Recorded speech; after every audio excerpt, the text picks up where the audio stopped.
Le procureur de Valenciennes convoqué à la chancellerie, le garde des Sceaux lui maintient sa confiance mais lui demande de faire preuve de la plus grande réserve.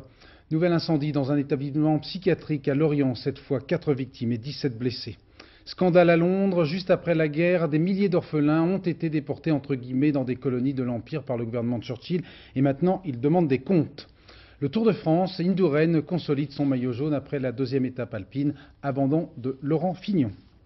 Madame, Monsieur, bonsoir. Nouvel épisode dans le feuilleton de l'affaire OM Valenciennes. Le procureur Éric de Montgolfier a été convoqué cet après-midi à la chancellerie où il a été reçu par le directeur de cabinet de Pierre Méhaignerie. Dans un communiqué, le garde des Sceaux renouvelle sa confiance aux magistrats, mais souhaite que le procureur revienne à un mode de communication plus habituel et que chacun fasse preuve de la plus grande réserve. Philippe Boisserie, Alain Saint. C'est peut-être parce qu'il s'est trop exposé qu'Éric de Montgolfier ne doit plus être vu. Arrivé au ministère de la Justice par une porte dérobée, il en est reparti presque invisible grâce à un stratagème. Dans la première voiture, voilà un faux Éric de Montgolfier, visage caché, plongé dans un dossier. Le vrai procureur de Valenciennes est dans la voiture qui suit. Fenêtre ouverte, visage grave, silencieux surtout. Car si le garde des Sceaux renouvelle sa confiance aux magistrats qui suivent cette instruction, il leur adresse un net rappel à l'ordre.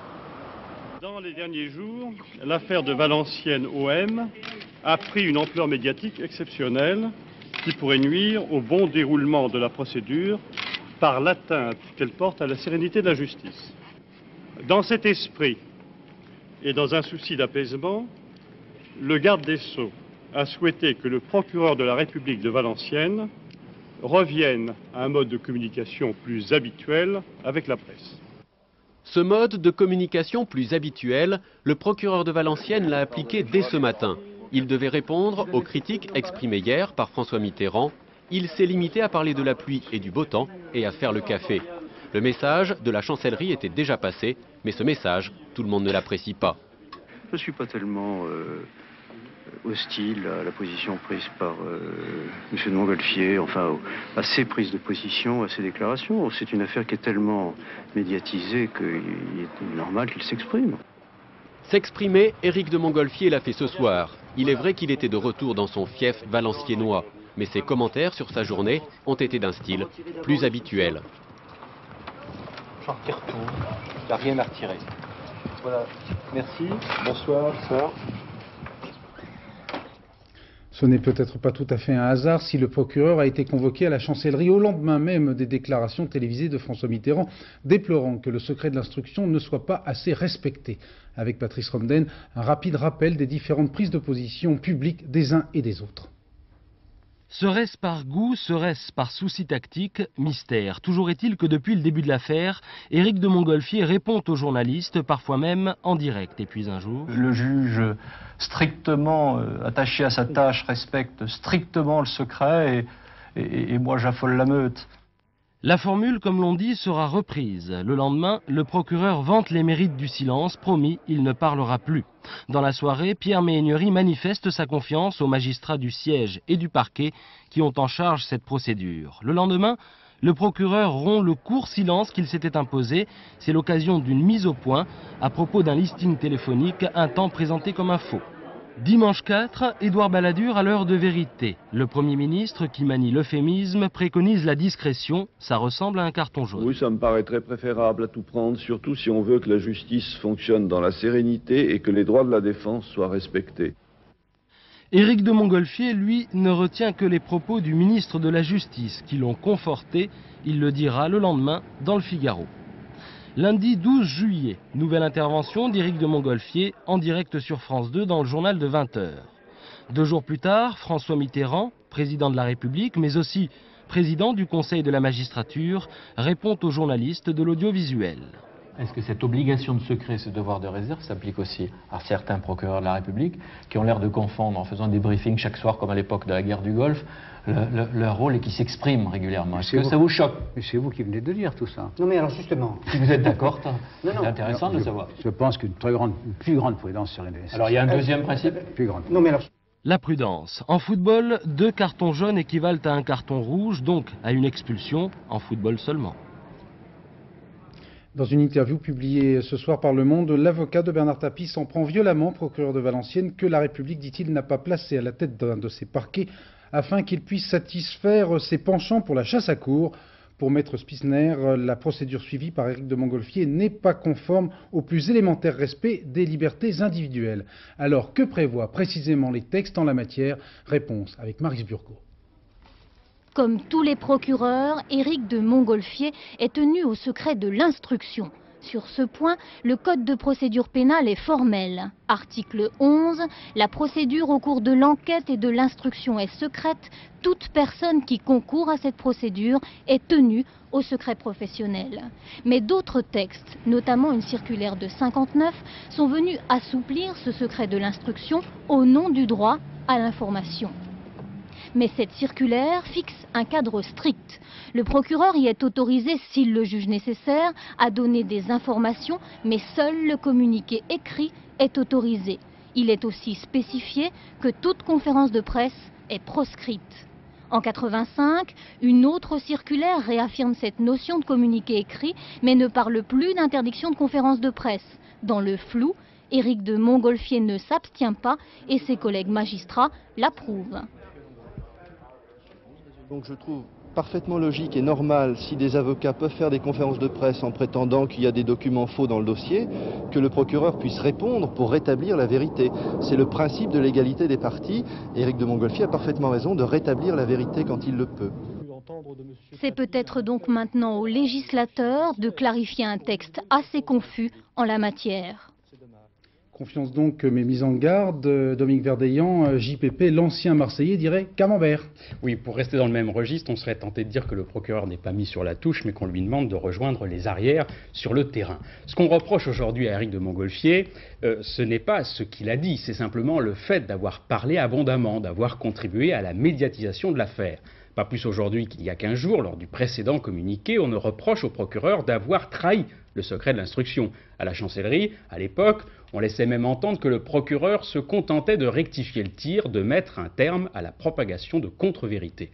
Aujourd'hui, le garde des Sceaux lui demande de revenir à un mode de communication plus habituel. Face à ce contexte médiatico-judiciaire, la justice s'interroge. Doit-elle, comme l'armée, se comporter en grande muette? Un groupe de travail va devoir réfléchir à ce nouveau dialogue presse-justice. Un débat que l'on peut regretter tardif. Il y a eu en 6 mois 2 réformes de procédure pénale, dont le fameux secret de l'instruction fut le grand oublié.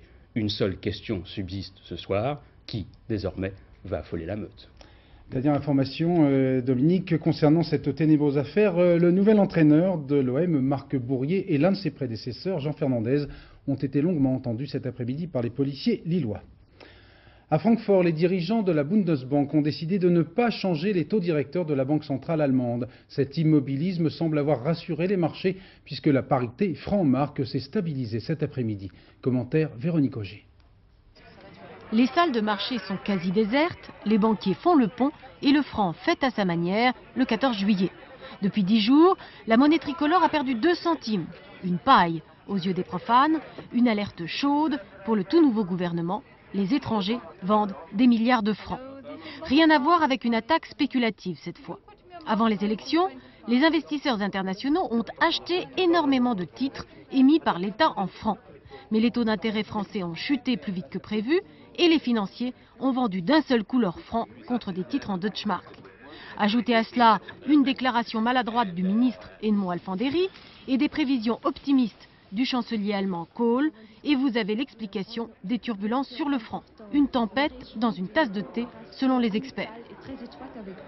Je ne suis pas inquiet. Je pense que ça va se passer relativement tranquillement. Les taux d'intérêt français ne sont pas montés. Il n'y a qu'un problème passager sur le change. Aujourd'hui, la Bundesbank n'a pas baissé ses taux d'intérêt, mais le franc reste sage. Il faut dire que tout le monde est aux petits soins pour lui, avec en tête François Mitterrand et Édouard Balladur qui se relaient pour affirmer que tout va pour le mieux et que la France ne dévaluera pas. Depuis plusieurs semaines, les taux à long terme ont baissé de façon sensible en France. Alors si vous avez emprunté il y a quelques années pour acheter un logement, vous êtes peut-être tenté de revoir votre banquier afin de renégocier votre prêt.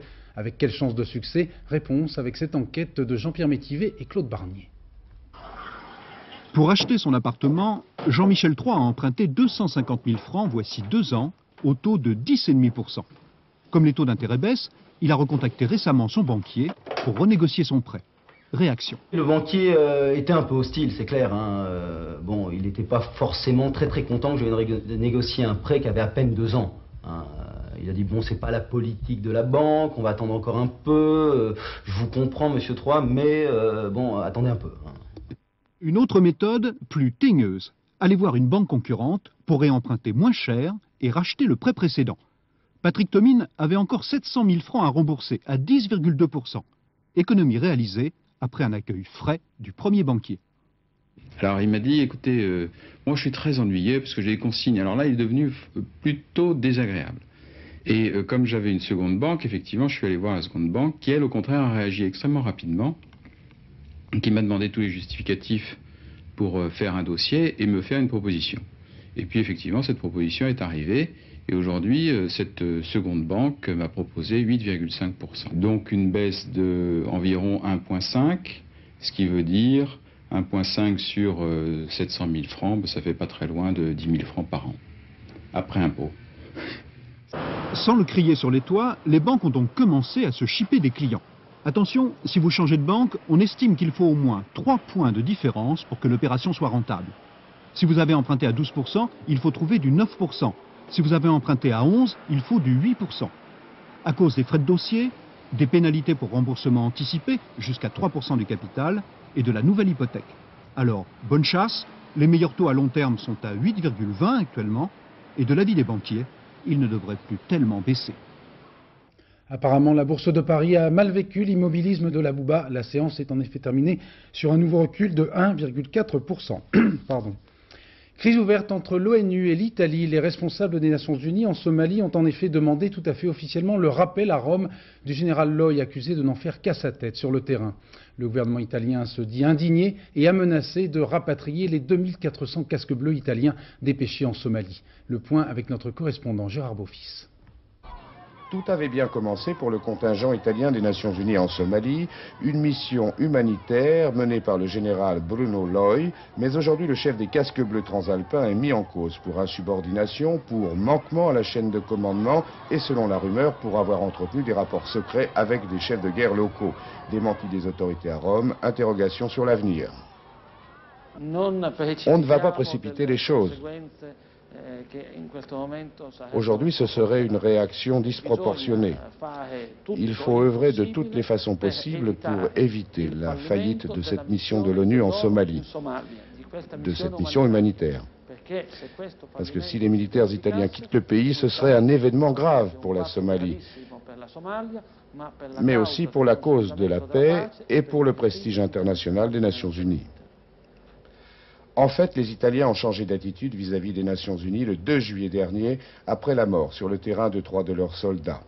Comme le dit le Vatican dans l'engrenage, l'ONU est peut-être passée d'une logique humanitaire à une logique de guerre, de quoi s'interroger sur les véritables priorités des Nations Unies en Somalie. Le gouvernement français a tenu à réaffirmer ce matin son soutien aux opérations des casques bleus en Somalie. La France a également envoyé 8 chasseurs bombardiers Jaguar en Italie, d'où ils participeront à d'éventuelles missions d'attaque au sol en Bosnie, afin de protéger les casques bleus ou encore les zones de sécurité décrétées par l'ONU sur place. À Belgrade, le chef de l'opposition serbe a quitté ce matin en compagnie de Danica, son épouse, la clinique où il se rétablissait après une grève de la faim, et cela sous les applaudissements d'un millier de personnes environ.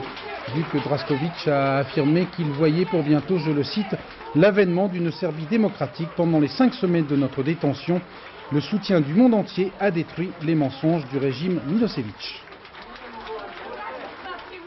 En Angleterre, la BBC commence ce soir la diffusion d'une série qui provoque là-bas beaucoup d'émotions. Cette série est en effet basée sur des faits réels. Au lendemain de la guerre, des milliers d'orphelins ou d'enfants défavorisés ont été exilés, bien malgré eux, par le gouvernement de Churchill dans des colonies de l'ex-Empire. Devenus adultes, ces enfants demandent maintenant des comptes. Commentaire de notre correspondant permanent, Christian-Marie Monod. 1947, 2 ans après la Deuxième Guerre mondiale, des milliers d'orphelins ou d'enfants abandonnés sont envoyés par bateau dans les pays de l'Empire britannique. La Nouvelle-Zélande, l'Australie et le Canada étaient les principales destinations, afin, disait-on à l'époque, de vitaliser et repeupler de sang britannique les colonies de la couronne. 130 000 enfants sont partis contraints et forcés. Cette émigration a eu lieu de 1947 à 1967. C'est l'obstination d'une fonctionnaire de Nottingham qui a permis de révéler cette tragédie. Un drame vécu par cet homme. C'était le seul gouvernement du monde qui exportait des enfants. Une association d'aide à l'enfance a envoyé à l'époque pas moins de 10 000 enfants. Elle reconnaît aujourd'hui son erreur. Nous regardons maintenant cette période avec horreur et honte. Mais à cette époque, on considérait qu'il valait mieux envoyer les enfants à l'étranger que de les garder dans la pauvreté abjecte des villes. C'était à l'époque une idée innovatrice. Ce soir, la BBC diffuse une dramatique qui révèle la dure condition de ces enfants, placés souvent dans des institutions, maltraités, violés, poussant certains au suicide, les Britanniques face à la honte. Cette tragédie était connue des Britanniques, mais ils préféraient garder le silence. Le Parlement est contraint de s'y intéresser, les familles menacent de saisir la justice. Les enfants perdus du Grand Empire veulent connaître la vérité. Moins de 3 semaines après la clinique de Bru, un établissement psychiatrique a de nouveau été la proie des flammes ce matin à Lorient. 4 patients sont morts asphyxiés et 14 autres ont été blessés. Reportage de notre correspondant Jacques Deveau. Chambre de surveillance située au rez-de-chaussée de l'aile psychiatrique que le feu s'est déclaré vers 4h30 ce matin. Une jeune femme de 25 ans venait d'être admise en urgence. C'est elle qui, selon les premiers éléments de l'enquête, pourrait avoir mis le feu à sa couverture. En état dépressif, faire une fouille, si on fait une fouille, il faudrait faire une fouille tout à fait complète. Et c'est un choix difficile. Alors c'est vrai qu'on court des risques. Il y a aussi l'intérêt des patients. Il faut respecter aussi la liberté de chacun, des individus. La fumée s'est rapidement propagée à l'ensemble de l'aile. Les 4 victimes sont mortes asphyxiées. On dénombre également 5 blessés graves, dont un dans un état critique. La sécurité incendie a bien fonctionné, tout s'est bien passé. Moi, j'ai pas entendu d'alarme, rien du tout. Hein. Rien entendu. De ce point de vue-là, non. Ça, moi, je peux rien dire. En revanche, l'infirmier vous a prévenu rapidement. Ah oui, il nous a prévenu très rapidement. Il m'a appelé M. Le Garec. Il y a le feu, prenez votre carré et ouvrez. On étouffait, hein, on serait resté 10 minutes de plus, on passait tous les 3. Hein. Ici à Lorient, comme il y a 3 semaines à la clinique de Bru, on retrouve les mêmes éléments. Le feu occasionné par un patient, des issues condamnées par mesure de sécurité, enfin la faible résistance au feu de certains matériaux. Mais ici, la commission de sécurité est passée il y a 1 mois et le bâtiment est neuf. C'est sans doute ce qui a évité un bilan plus lourd. Édouard Balladur a confié à Brice Lalonde une mission d'étude et de proposition sur les relations entre la protection de l'environnement et le commerce international. Le maire de Trébeurden, dans les Côtes-d'Armor, a été condamné aujourd'hui par le tribunal correctionnel de Saint-Brieuc à 1 an de prison ferme et 1 an avec sursis pour trafic d'influence dans une affaire liée à la construction d'un port de plaisance. Alain Guénec a été reconnu coupable d'avoir touché un peu plus de 300 000 francs de pots de vin de la part de la société chargée précisément de la faisabilité de ce port de plaisance. 4 millions d'automobilistes étaient attendus sur les routes pour ce long pont du 14 juillet. Rien n'étant trop beau pour le confort des automobilistes, les constructeurs cassent actuellement les prix sur les climatisations. Mais ces mêmes constructeurs oublient parfois de préciser que les fluides réfrigérants utilisés actuellement seront interdits dans 2 ans pour cause de protection de l'environnement. Les amateurs de clim sont-ils tombés dans un piège? Réponse avec cette enquête de Sophie Jouve et Daniel Lefebvre. Bientôt, ce sont les propriétaires de voitures climatisées qui tireront la langue. Dans 2 ans, le fluide réfrigérant qui équipe leur voiture sera interdit. Lorsqu'ils se présenteront chez leur garagiste pour recharger leur circuit de climatisation, ils auront une mauvaise surprise. Il est certain qu'il faudra faire quelques petites interventions et mettre en conformité avec ces gaz les produits tels que l'huile du compresseur, quelques durites en caoutchouc, des joints, et probablement l'évaporateur. Alors à ce moment-là, nous étudions actuellement quelques pièces qui seront probablement proposées en kit pour mettre l'ensemble du climatiseur en conformité avec le nouveau gaz.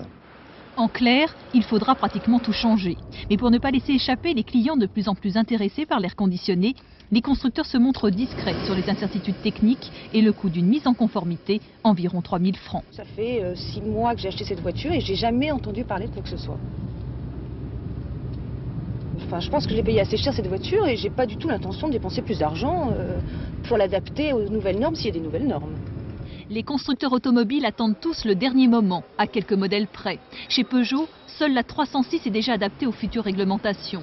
Chez Renault, la Twingo climatisée sera disponible en septembre. Alors d'ici 95, renseignez-vous bien sur la nature du fluide qui équipe la voiture de vos rêves et ne comptez pas sur du vieux gaz recyclé, il sera destiné en priorité aux immeubles climatisés.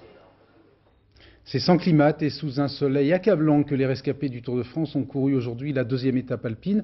Une étape qui a confirmé qu'Indurain est bien le maître d'école, pour reprendre l'excellent jeu de mots de mes confrères de l'équipe. Plus que jamais, Indurain est le patron du peloton, d'autant que cette étape a été une journée noire pour les Français aux grandes dames d'Hervé Bourges. Fignon, qui disputait cette année son dernier tour, a abandonné. Commentaire Christophe Duchiron. Décidément, c'est le Tour de France à deux vitesses. La vitesse grand V pour Mikel Indurain, qui laisse sur place Robert Millar dans la montée vers Isola 2000. Indurain trop fort, trop véloce. Rominger s'accroche dans son sillage. Chiapucci a souffert mais il résiste. Breukink est loin, très loin. Bugno est lui en plein naufrage. Dans cette étape annoncée comme redoutable, Miguel Indurain a encore transformé ses adversaires en figurants. Jascula, le Polonais, a démarré à la flamme rouge. Rominger contre. Indurain réplique. Rominger et Indurain, adversaires hier comme aujourd'hui à l'arrivée. Et comme hier, Rominger le Suisse remporte l'étape. Dans les Alpes, c'est Tony Rominger qui a souri. Ce dossard 24 a une histoire, une sale histoire. C'est le dossard de Laurent Fignon, le dossard de l'abandon. Fignon soigné aujourd'hui en cours d'étape, à bientôt 33 ans, 2 fois vainqueur de la Grande Boucle. Il a quitté son dernier Tour de France au pied d'Isola 2000. Chaque cuisse, il y avait des crampes et j'ai eu des douleurs après au genou qui ont fait que je ne pouvais plus appuyer sur les pédales. Ça me faisait comme un coup de couteau dans chaque genou à chaque fois. J'ai bien essayé d'aller doucement pour terminer l'étape, pour pas trop martyriser. Mais là, en bas d'Isola 2000, j'avais déjà 37 minutes et c'était les délais, donc ça ne servait à rien de continuer. 39 minutes, 28 secondes, Gilbert Duclos-Lassalle, hors délai, hors course. Le Tour finira sans lui. Sale journée pour les Français. Le premier d'entre eux, Jean-Philippe Dojeva, 16e, à près de 7 minutes. Motet à 20 minutes. Au classement général, Indurain a fait le ménage, seul le Colombien Merilla s'accroche. À 10 jours de l'arrivée, il y a désormais Indurain et les autres. À partir de demain, Fréjus, quart de finale de la Coupe Davis, grand favori les Français devront se méfier tout de même du piège indien. Guy Forget souffrant toujours d'un genou et Cédric Pioline s'étant écarté lui-même du groupe, ce sont Henri Lecomte et Arnaud Butch qui défendront les couleurs françaises. Laurent-Frédéric Bollet. Il y a 2000 ans, les Romains y mettaient des gladiateurs. Changement d'époque et autres formes de combat, on jette maintenant dans les arènes de Fréjus des tennismen. Ambiance garantie pour un quart de finale de Coupe Davis. Une vieille épreuve au milieu des vieilles pierres, avec dans le rôle des locaux les Français et dans celui des visiteurs les Indiens. Une équipe de France apparemment détendue, mais chez qui pourtant plane l'ombre d'une petite crise. Au grand complet, l'équipe de France, eh bien non. Il y manque Cédric Pioline, le numéro 1 national, écarté pour cause d'incompatibilité d'humeur. D'ailleurs, on ne le regrette pas. Au niveau tennistique, à la limite, c'est vrai qu'il est acceptable et et ce serait bien qu'il soit avec nous, mais je veux dire, dans les conditions dans lesquelles ça s'est passé, c'est inacceptable et je veux dire, on le regrette pas du tout et on est bien l'équipe telle qu'elle est là maintenant. Sans Pioline donc, mais avec Butch et Lecomte, l'équipe de France n'a a priori rien à craindre. Le capitaine Georges Goven peut afficher une certaine confiance. La surface retenue à Fréjus, c'est la terre battue. Ce n'est pas là que Lecomte et Butch brillent le plus, mais bien là où l'Inde brille le moins. Après, la question est de rester solidaire, d'oublier qu'au bout, il y a une place en demi-finale et de garder surtout l'esprit d'équipe. Je crois que ce qui est important dans cette équipe, c'est que tout le monde se met au service de l'équipe et essaye vraiment de donner son maximum, que tout le monde essaye d'être, comme je dis, au maximum de ses possibilités et de bien jouer. Je crois que notre grande force, c'est qu'on est tous soudés et qu'il n'y a pas numéro 1, il n'y a pas numéro 2 en équipe de France. Sélectionnés en simple et en double, Lecomte et Butch seront opposés à partir de demain, 13h30, à Krishnan et Paes, 283e et 195e joueur mondial. La quête du saladier d'argent ordonne qu'on ne les néglige pas et l'on ose imaginer un incident de parcours. Rencontre diffusée en direct sur France 3 demain à partir de 13h30. Je vous propose maintenant de faire connaissance de Dolphy. Elle est irrésistible, jeune et folâtre et elle fait chavirer le cœur de tous les touristes entre Collioure et Cerbère dans les Pyrénées-Orientales. Dolphy est une femelle dauphin que les autorités ont bien du mal à protéger de son amour pour les humains. Reportage Isabelle de Lyon, Gilbert Ruzan.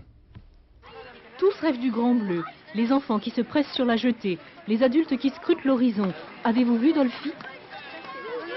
Dolphy, c'est cet aileron qui se faufile entre les pédalos.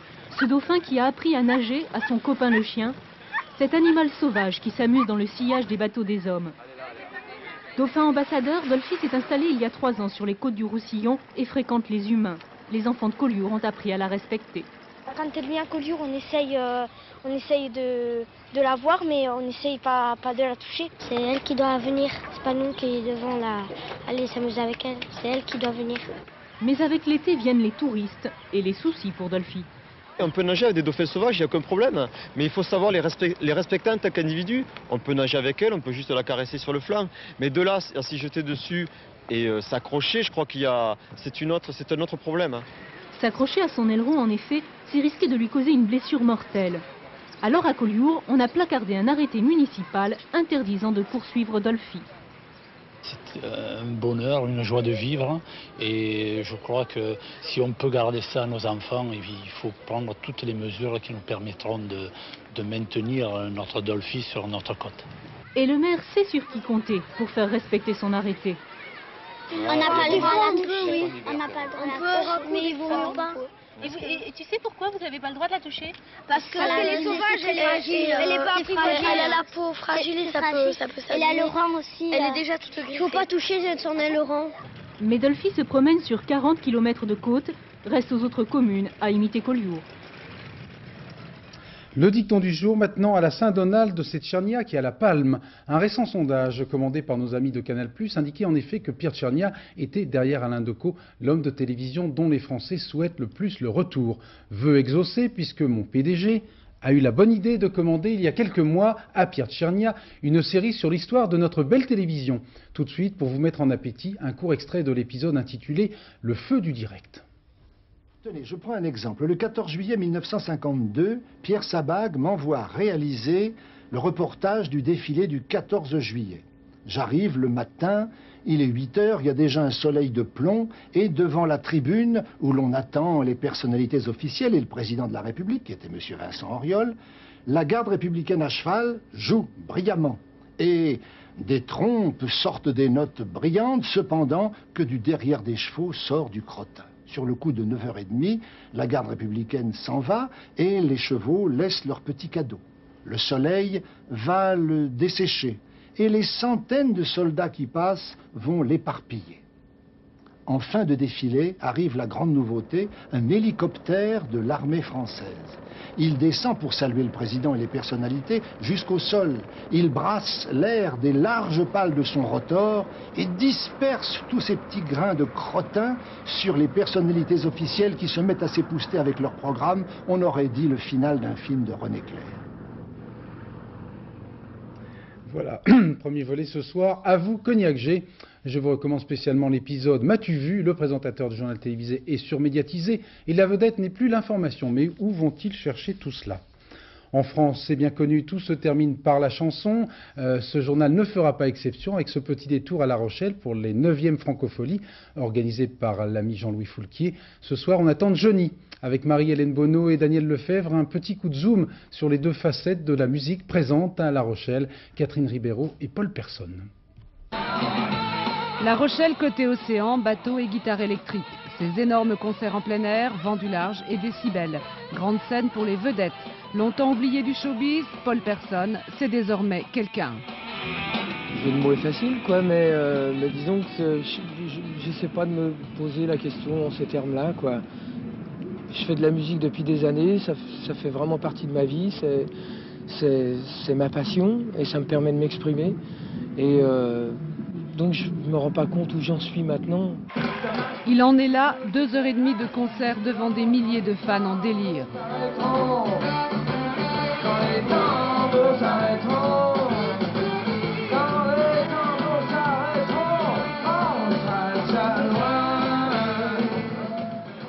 La Rochelle, côté rue, Catherine Ribeiro, spectacle intimiste et petite salle. Un piano, une voix, douceur et fragilité.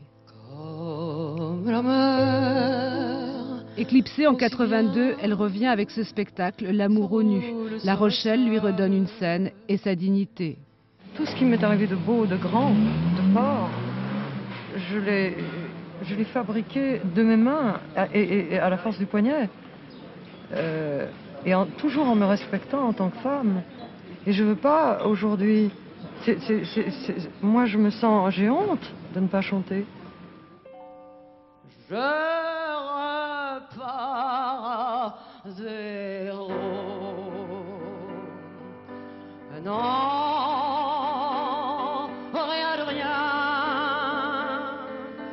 Non, je ne regrette rien. Ni le bien qu'on m'a fait.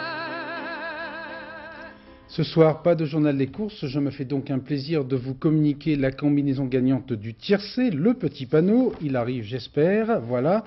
Combinaison gagnante donc le 18, le 12 et le 5, vous ajoutez le 13 pour le Quartet Plus et le 6 pour le Quintet Plus. Je vous laisse le temps de découvrir vos gains si vous avez eu la bonne idée de miser vos économies sur ces petits chevaux. À ne pas manquer ce soir donc le premier volet de notre télévision raconté par Pierre Tchernia. Ensuite, première des inventions de la vie consacrée ce soir aux surdoués mous. C'est dire si je ne me sens pas concerné. 23h45, dernier journal avec l'excellente Isabelle Staes. Dans un instant, la météo de Romeshko. Toujours des nuages au nord, toujours du soleil au sud. Et pour éviter toute prise de bec, je souhaite une bonne fête au Donald. Et je vous souhaite à toutes et à tous une excellente soirée. Merci, à demain.